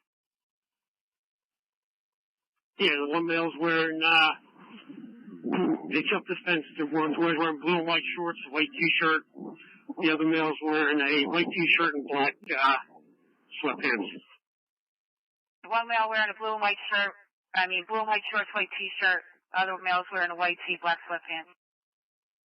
They're running towards the Giant parking lot, not the Men's Warehouse. Yeah, those two males running toward the Giant parking lot. One wearing a white t-shirt, blue and white shorts. The other one's white t-shirt, black sweats.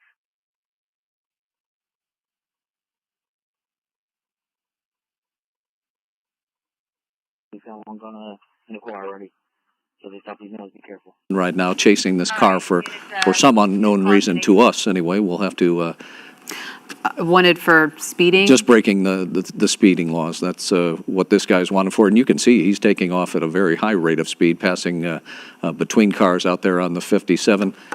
At this particular time of night, the traffic is a little light, which is good to say, but this guy's speeds are going way up at this And point. the traffic should be light considering that all of this county is under a curfew and you're not even supposed to be out of your house unless you're going to and from work. Well, it's unknown what the rest of the traffic is doing out here, but this particular guy seems to be flying in the northbound lanes of the 57, I think this is. It disappears behind the building there.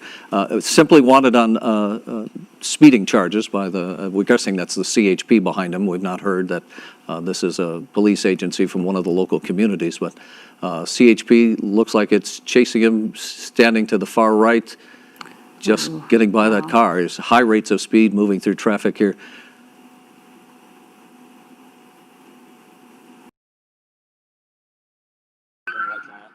Yeah. And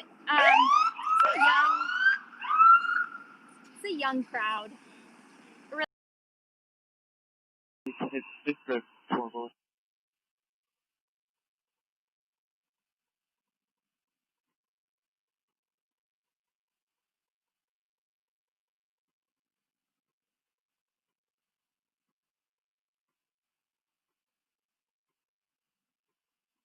For now, just keep an eye on your area.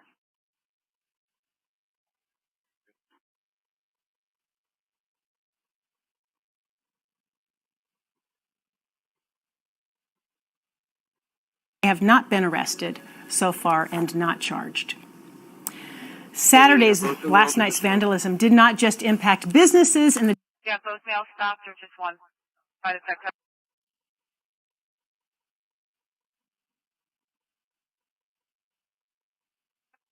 Hey, yes, 32 has one, and they got one back here in the dumpster, too.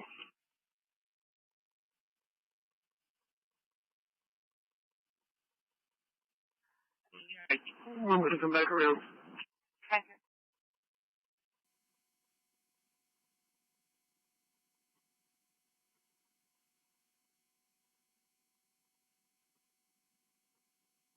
They ever make entry into a liquor store? Charlie, they did make entry, correct? That's correct. The truck's full of liquor.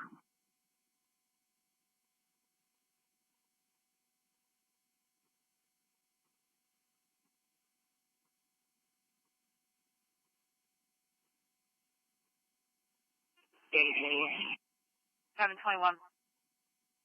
721, you get a chance if you can find a key holder. Alright. Yeah. Hey, Dax, we're still going to be looking for one more male from the men's warehouse job. We have the male in the white shirt, black sweatpants.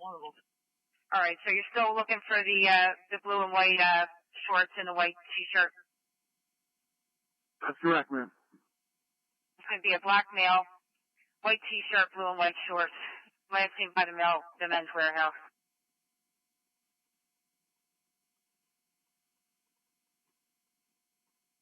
Yes. 721, okay, thank you.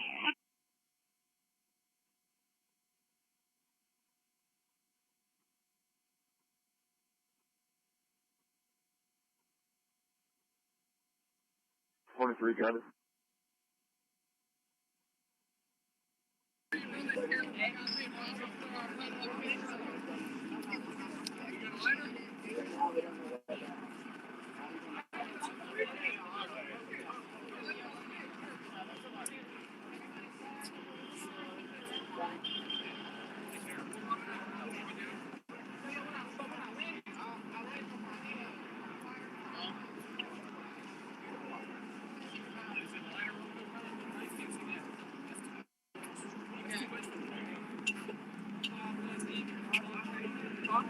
No, it's not. It's really not. I'm not gonna lie to you. It's not. But whenever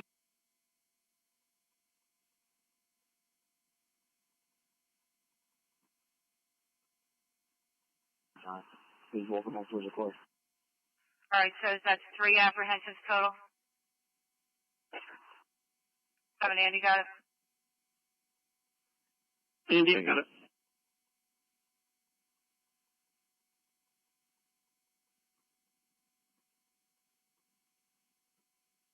Numbers. Location? This is 5231. Are you still at headquarters?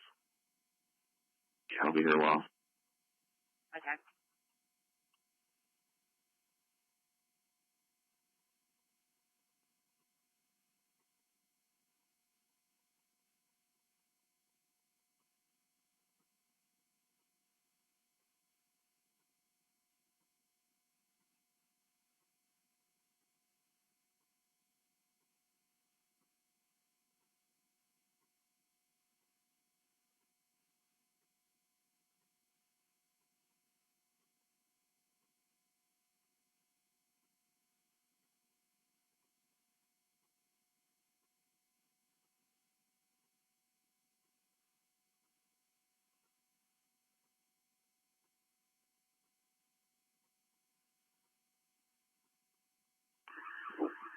Hey, Charlie, you're going to get the alarm soon if you haven't got it yet.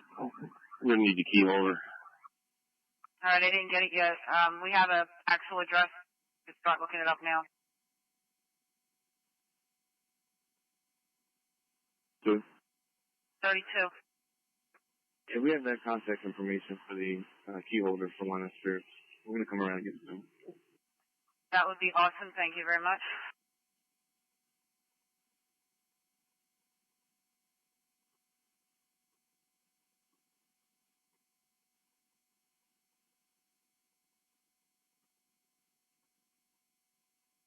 Yes, ma'am. Ask 780 if it's a good time to call him in regards to this other property at Liberty, 8900 Crusoe. When I went by there. Here, they'll be going in, they'll be searching the store, trying to make sure that nobody is left inside. They'll certainly be looking for anything that was left behind as far as, fire, that type of thing, and before they clear the building and come back out. The left of your screen there, you can see, I see 3 or 4, maybe 5 people that have been handcuffed and are sitting there. They'll be taken away to jail here in a few minutes, but the police right now kind of focused on who may still be in that store and trying to get them out.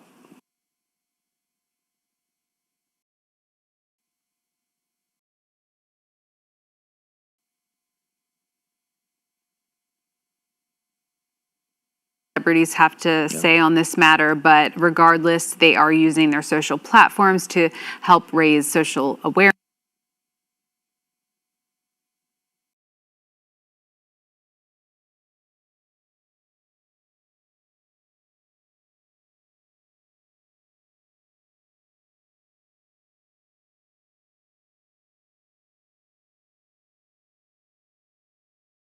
Don't have anybody on location at the GameStop.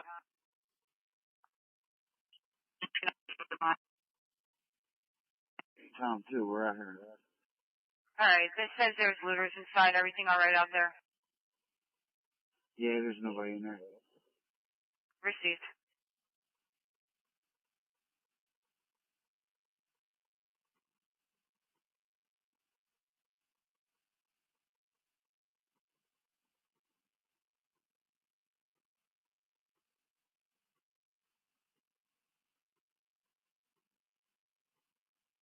Yeah, we're ready.